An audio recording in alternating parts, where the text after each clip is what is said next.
الحمد للہ وکفیٰ وسلام علی عبادہ الذین اصطفیٰ اما بعد اعوذ باللہ من الشیطان الرجیم بسم اللہ الرحمن الرحیم ما عندکم ینفد وما عند اللہ باق ولنجزین الذین صبروا اجرهم بأحسن ما كانوا يعملون من عمل صالحا من ذکر او انثى وهو مؤمن فلنحيينه حياة طيبة ولنجزينهم أجرهم بأحسن ما كانوا يعملون صدق اللہ العظیم۔ محترم سامعین کرام، السلام علیکم ورحمۃ اللہ وبرکاتہ۔ آج 2 شعبان 1441 ہجری اور 27 مارچ 2020 جمعہ کا دن ہے۔ یہ مہینہ شعبان کا، یہ مہینہ رمضان المبارک کے مہینے سے پہلے کا مہینہ ہے۔ اس مہینے کے بعد رمضان المبارک کا مہینہ شروع ہوگا۔ خود رسول اللہ صلی اللہ علیہ وسلم نے اس مہینے کے بارے میں، اس شعبان المبارک کے مہینے کے بارے میں فرمایا، ذالک شہر یغفل الناس عنہ بین رجب و رمضان، کہ رجب اور رمضان کے درمیان کا مہینہ یہ ایسا مہینہ ہے کہ یغفل الناس، کہ لوگ اس مہینے سے غافل ہیں۔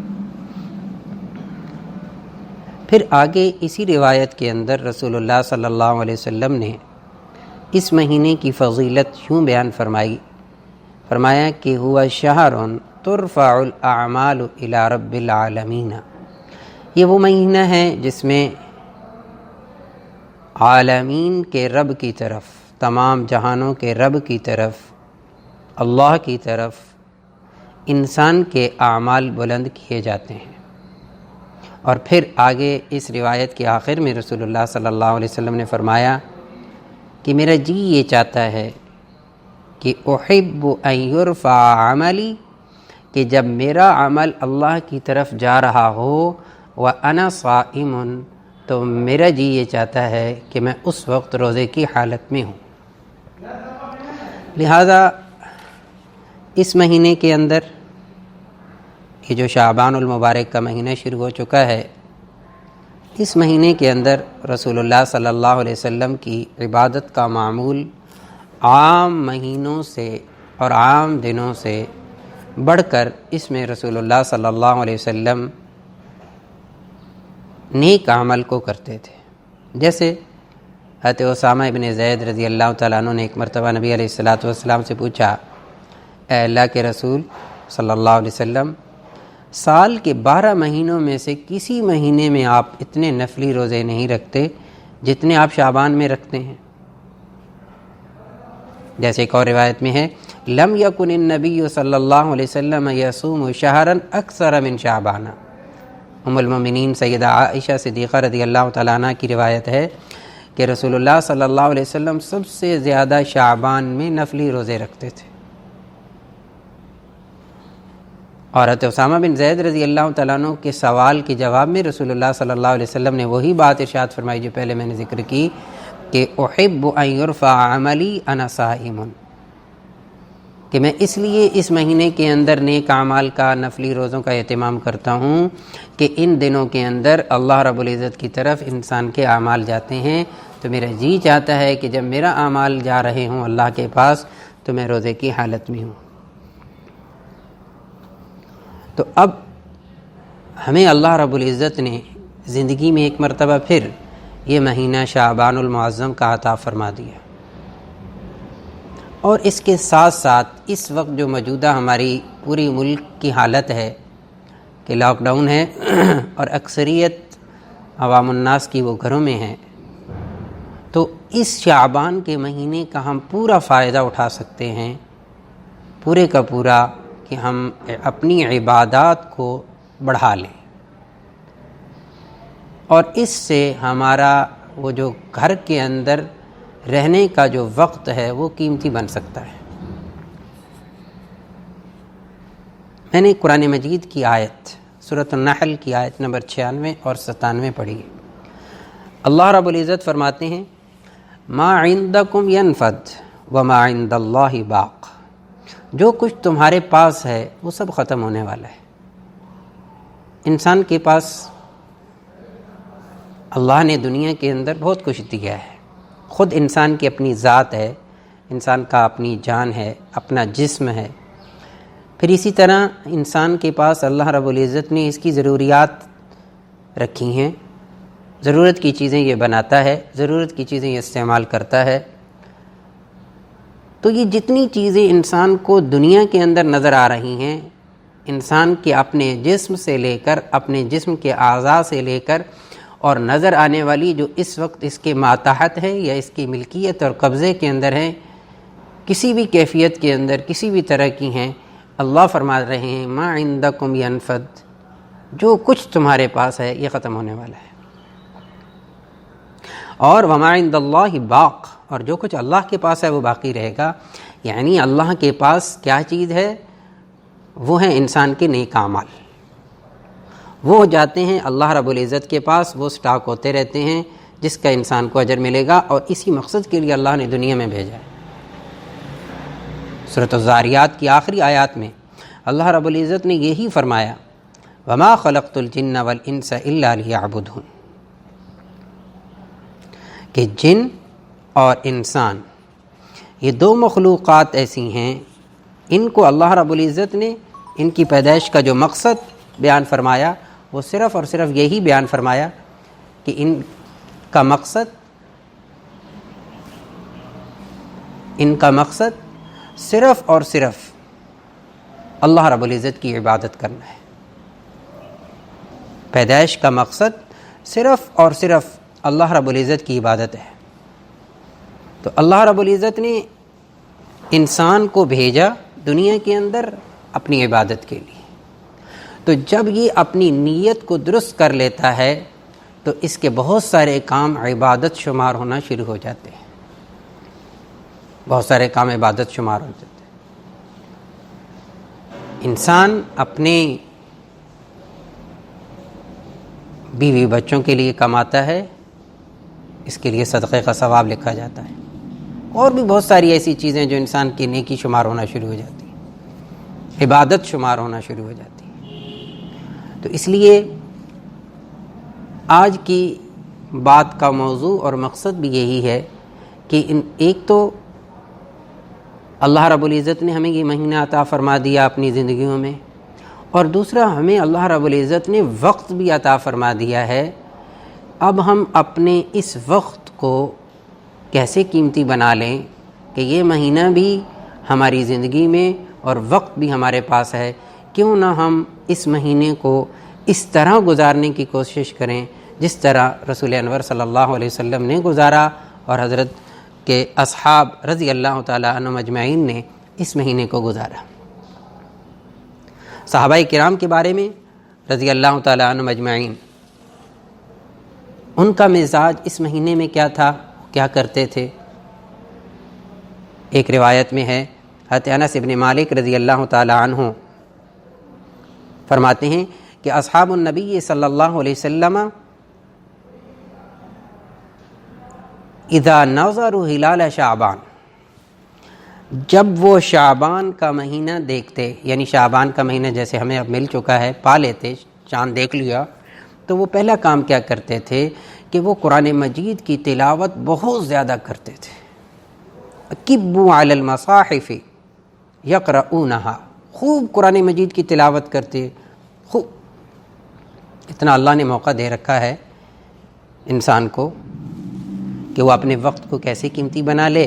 تو قرآن مجید کی تلاوت کرے۔ نہیں پڑھا ہوا، پڑھنے کی کوشش شروع کر دے، پڑھا ہوا ہے اس کو اور زیادہ معمول بنا کر پڑھنا شروع کر دے، ساتھ ساتھ قرآن مجید کا ترجمہ دیکھے۔ ہر زبان کے اندر ترجمہ موجود ہے، اردو زبان میں بھی موجود ہے، ترجمہ قرآن مجید کا دیکھے، اس کی تشریح دیکھے، اس کی تفسیر کو دیکھے۔ اسی طرح جو احادیث رسول اللہ صلی اللہ علیہ وسلم ہمارے علماء نے اکٹھی کر کے کتابی شکل کے اندر رکھتی ہیں، جو روزمرہ زندگی گزارنے کے لیے ایمانیات ہیں، اعمال صالحہ ہیں، اخلاق ہیں، معاشرت ہے، اس لحاظ سے جو احادیث انہوں نے جمع فرما دی ہیں اور ساتھ ساتھ اس کی تشریح اور اردو میں ترجمہ کر دیا ہے، ان کا انسان مطالعہ شروع کر دے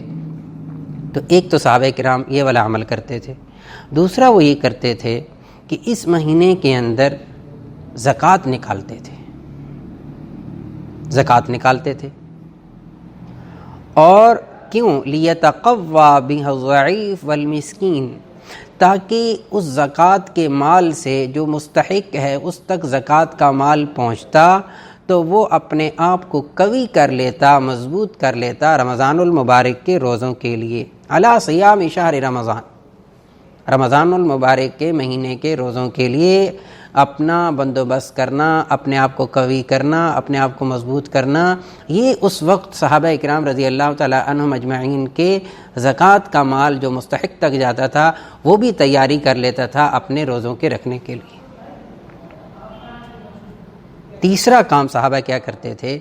جو ان کے حکام ہوتے تھے وہ قیدیوں کو بلاتے تھے اور جن پر حد جاری کرنی ہوتی تھی، جو سزا دینی ہوتی تھی، جو مقرر سزائیں تھیں، جو جس کا سزا کا مستحق ہوتا تھا اس کو زکوٰۃ دے دیتے تھے، اس کو سزا دے دیتے تھے، اور سزا دینے کے بعد جو باقی ہوتے تھے، جن کی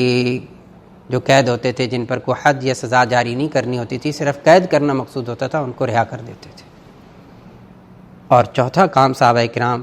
رضی اللہ تعالیٰ عنہم اجمعین کا یہ تھا کہ جو تاجر حضرات یہ ہوتے تھے، ایک تو وہ زکوٰۃ ادا کرتے تھے، دوسرا وہ یہ کرتے تھے کہ اپنے آپ کو رمضان المبارک سے پہلے جن سے کوئی مال کا لین دین ہوتا تھا وہ کر لیا کرتے تھے، تاکہ رمضان المبارک کا مہینہ بالکل خالی رہ جائے صرف اور صرف اللہ کی عبادت کے لیے۔ اور یہ وہ کام کرتے رہتے تھے، اور روایت کے اندر ہے، انس فرماتے ہیں کہ یہاں تک کہ رمضان المبارک کا چاند دیکھتے اور رمضان المبارک کا چاند دیکھنے کے بعد پھر وہ خوب اللہ رب العزت کی عبادت میں لگ جاتے تھے۔ تو اس طرح آج ہم اگر کوشش کر لیں اس بات کی کہ ہمارے پاس اللہ نے وقت بھی دے رکھا ہے، اور یہ وقت اللہ کی بہت بڑی نعمت ہے، بہت بڑی نعمت ہے۔ خود رسول اللہ صلی اللہ علیہ وسلم کی روایات کے اندر حضرت عامر ابن میمون رضی اللہ تعالیٰ عنہ فرماتے ہیں کہ رسول اللہ صلی اللہ علیہ وسلم نے ایک آدمی کو نصیحت کرتے ہوئے فرمایا، اغتنم خمسا قبل خمس، 5 چیزوں کو 5 چیزوں سے پہلے غنیمت جانو۔ نمبر 1، شبابک قبل حرامک، اپنی جوانی کو غنیمت جانو بڑھاپے سے پہلے۔ ظاہر ہے کہ انسان جوانی کے اندر جب اس کے تمام اعضاء اللہ رب العزت نے قوی اور مضبوط بنائے رکھے ہوتے ہیں، اور اس وقت جب وہ اپنی اس جوانی کو عبادت کے اندر لگاتا ہے اور خوب نیک اعمال کرتا ہے، تو ظاہر ہے کہ وہ بڑھاپے میں جا کر وہ والے اعمال نہیں ہو سکتے۔ در جوانی توبہ کردن شیوہ اے پیمبر۔ اور ایک صاحب دل نے تو بڑی عجیب بات فرمایا اگر نفس امارہ کو تو نے نہ مارا جواں ہو کر، بڑھاپے میں کیا تیر چلائے گا کماں ہو کر۔ اگر جوانی کے اندر اپنے نفس پر کنٹرول نہ ہو سکا، گناہوں سے نہ رک سکے، نیک عمل کی عادت نہ ڈالی، تو پھر بڑھاپے میں جب بندہ کمان ہو جاتا ہے اور تمام کے تمام اعضاء وہ ضعیف ہو جاتے ہیں، کمزور ہو جاتے ہیں، پھر اس کے لیے بہت مشکل ہو جاتا ہے۔ تو آپ نے فرمایا نمبر 1، شبابک قبل حرامک، اللہ نے جوانی دی ہے، اس کو غنیمت سمجھو بڑھاپے سے پہلے۔ وصحتک قبل سقمک، اور صحت کو غنیمت جانو بیماری سے پہلے۔ بیماری میں بعض دفعہ آدمی وہ نیک اعمال، بسا اوقات اللہ ہم سب کو تمام بیماریوں سے محفوظ رکھے، کہ بعض بیماریاں تو ایسی ہو جاتی ہیں بعض دفعہ بندہ فرائض سے بھی جاتا ہے، فرائض مشکل سے پورے کر سکتا ہے۔ تو اللہ نے جو صحت کا زمانہ دیا ہے، اس صحت کے زمانے کو انسان نیک کاموں کے اندر لگائے، جتنا نیک کام کر سکے کر لے۔ تیسری چیز فرمائی وغناک قبل فقرک، اور مالداری کو غنیمت سمجھو محتاجگی سے پہلے، فقر سے پہلے کہ جب انسان کے پاس اللہ رب العزت نے، جسے ہم کہتے ہوتے ہیں الحمدللہ اللہ کا شکر ہے روٹین کی زندگی بہترین چل رہی ہے، کچن صحیح چل رہا ہے، ایک طرف سے بندہ فارغ ہوتا ہے، اس چیز کی فکر نکل جاتی ہے کہ جی ہوگا تو گھر کے اخراجات پورے ہوں گے، اس سے ایک دم نکل آتا ہے۔ تو جب یہ والی کیفیت انسان کے پاس ہو تو اس کو بھی غنیمت جانے، اور جو وقت بچے اس کو اللہ رب العزت کے لیے اور نیک اعمال کے لیے صرف کرے۔ یہ ہمارا ایک بہت بڑا المیہ ہے کہ ہم بسا اوقات اللہ رب العزت جب مال عطا فرماتے ہیں، جب چھوٹا سا بزنس یا چھوٹی سی کاروبار یا چھوٹی سی ملازمت شروع کرتے ہیں، اس میں ہمارے پاس اتنا اللہ رب العزت اس ملازمت سے اور اس کاروبار سے اتنا عطا فرما دیتے ہیں جس سے دنیا کا جو ظاہری طور پر ایک اللہ نے نظم بنا رکھا ہے، گھر کا جتنا سرکل ہے وہ چل سکتا ہے، اور انسان کے پاس وقت بچ رہا ہوتا ہے۔ لیکن آج کی سوچ یہ ہے کہ اس بچے ہوئے وقت کو بھی انسان چاہتا ہے کاروبار کے اندر، ملازمت کے اندر اور پارٹ ٹائم کے اندر لگائے۔ لیکن گزارش یہ کرنی ہے کہ جب انسان کا گھر کا سرکل بہترین چل رہا ہو، گزارا ہو رہا ہو، تو اس انسان کو چاہیے جو وقت بچ رہا ہو اس وقت کو اللہ رب العزت کی عبادت کے اندر، نیک اعمال کے اندر لگائے، کیونکہ آگے جا کر یہی کام آنے ہیں۔ اور چوتھی چیز رسول اللہ صلی اللہ علیہ وسلم نے اس روایت کے اندر فرمائی، جو آج کل کے دور کے بالکل اس وقت کے موجودہ زمانے کے لیے ہے، کہ آپ نے فرمایا وَفَرَاغَكَ قَبْلَ شُغْلِكَ، کہ فراغت کو مشغول ہونے سے پہلے غنیمت سمجھو۔ یہاں فراغت سے مراد جیسے آج کل ہمارے پاس وقت ہے، ظاہر ہے کہ لاک ڈاؤن ہے اور حکومت کی طرف سے یہ کہا گیا ہے کہ تمام حضرات اپنے اپنے گھروں میں رہیں، سخت ضرورت کے پیش نظر انسان باہر نکلے۔ تو اب جب ایک وقت مل چکا ہے تو وہ مشغولیت سے انسان کے پاس اب وقت موجود ہے، تو اس وقت کو غنیمت سمجھے، اور اس فراغت کو غنیمت سمجھتے ہوئے انسان کو چاہیے کہ بھرپور نیک اعمال کرے، خوب نیک اعمال کرے،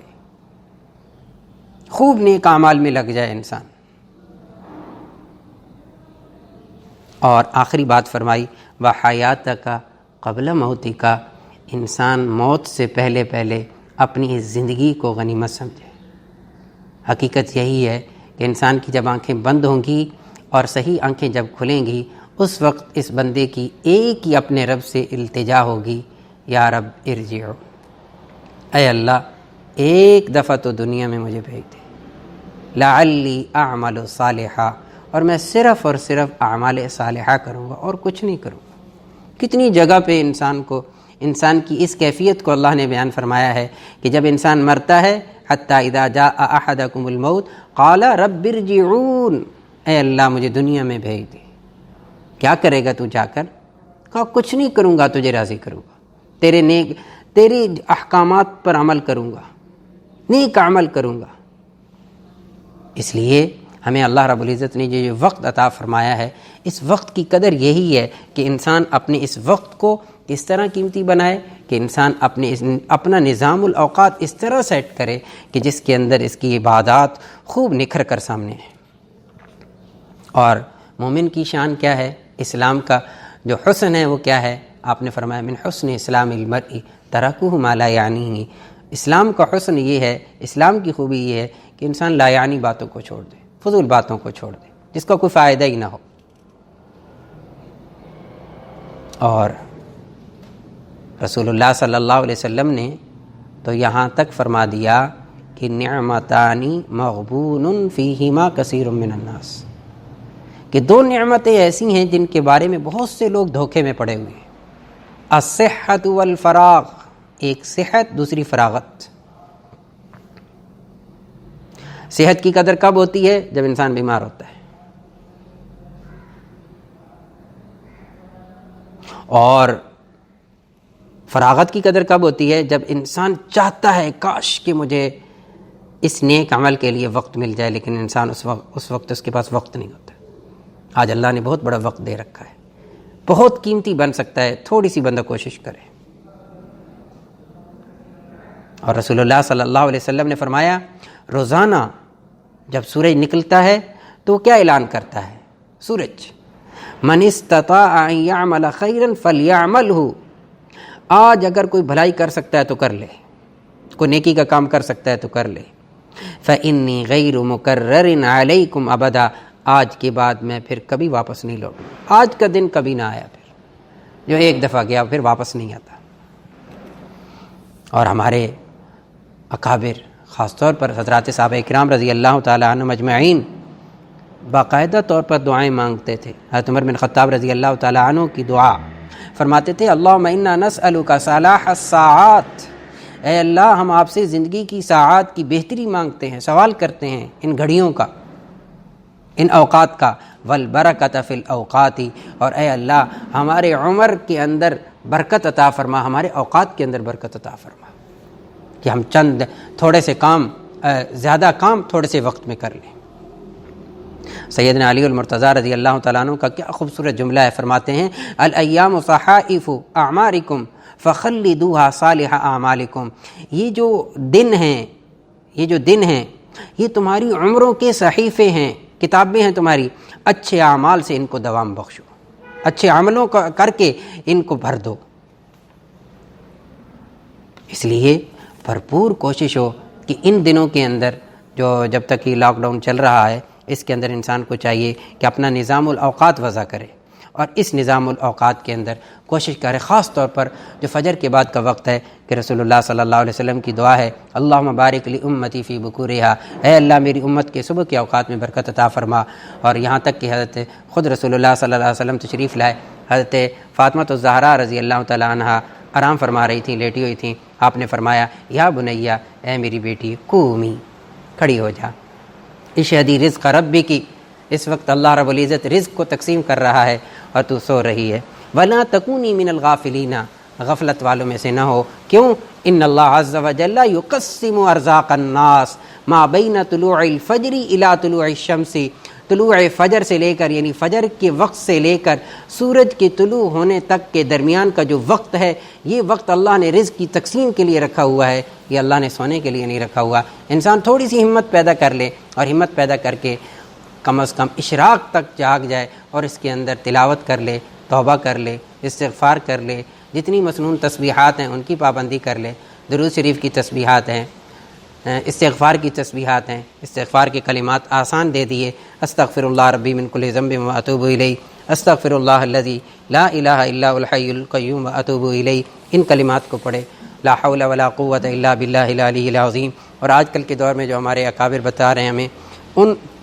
ذکر و اذکار کی کوشش کرے، لا الہ الا انت سبحانک انی کنت من الظالمین، کثرت کے ساتھ یہ پڑھے،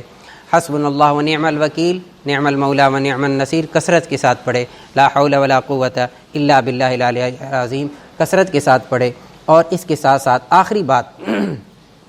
بات میں یہ عرض کروں گا کہ ایک مزاج پیدا کریں ہم سب مل کر، اور ہماری عادت بن جائے کہ جسے ہم کہتے ہیں اطاعت، بات ماننے کی عادت، کہا ماننے کی عادت۔ سورۃ النساء کی آیت نمبر 59،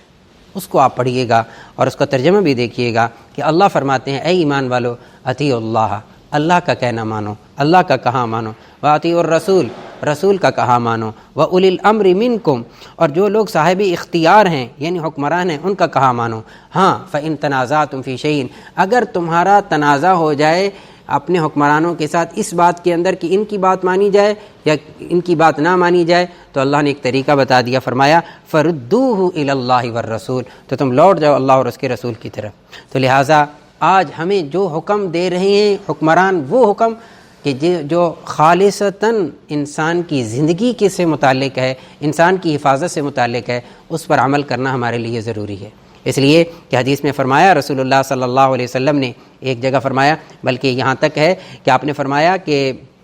السمع والطاعۃ علی المرء المسلم فیما احب وکریہ، کہ مسلمان حاکم کی فرما برداری کرنا، اس کی بات کو سننا یہ واجب ہے، چاہے وہ پسند اس کی بات ہو یا ناپسند ہو۔ لیکن اس کے ساتھ ہی آپ نے فرما دیا ما لم یؤمر بمعصیۃ، جب تک کہ حاکم تمہیں گناہ کا حکم نہ دے، فاذا امر بمعصیۃ، جب کوئی حاکم حکمران بڑا تمہیں گناہ کا حکم دے گا، تو فلا سمع ولا طاعت، پھر اس کی بات نہیں ماننی، پھر اس کی بات نہیں سننی، پھر اس کا کہا نہیں ماننا جب وہ کسی نافرمانی کا حکم دے دے۔ اگر نافرمانی کا حکم جیسے کہ آج کل لاک ڈاؤن ہے، اس کے اندر ضرورت کے پیش نظر کہا جا رہا ہے باہر نکلا جائے، تو اس پر بھرپور کوشش کی جائے، خود بھی عمل کیا جائے، گھر والوں کو بھی عمل کرایا جائے، اور اس کے ساتھ ساتھ جتنی احتیاطی تدابیر بتلائی جا رہی ہیں، خاص طور پر اپنے آپ کو صاف ستھرا رکھنا، ہاتھ دھونا، مصافحہ نہ کرنا، اور اسی طرح ماسک وغیرہ لگا کے رکھنا، یہ وہ ساری کی ساری ایسی چیزیں ہیں جو ہماری زندگی کو محفوظ رکھنے کے لیے ہیں۔ تو ان چیزوں کی اطاعت کرنا، ان چیزوں کا کہنا ماننا، یہ در حقیقت اللہ اور اس کے رسول صلی اللہ علیہ وسلم کا کہنا ہی ماننا ہے۔ اللہ رب العزت سے دعا ہے اللہ رب العزت ہم سب کو ان تمام باتوں پر عمل کی توفیق نصیب فرمائے۔ وآخر دعوانا الحمدللہ رب العالمین۔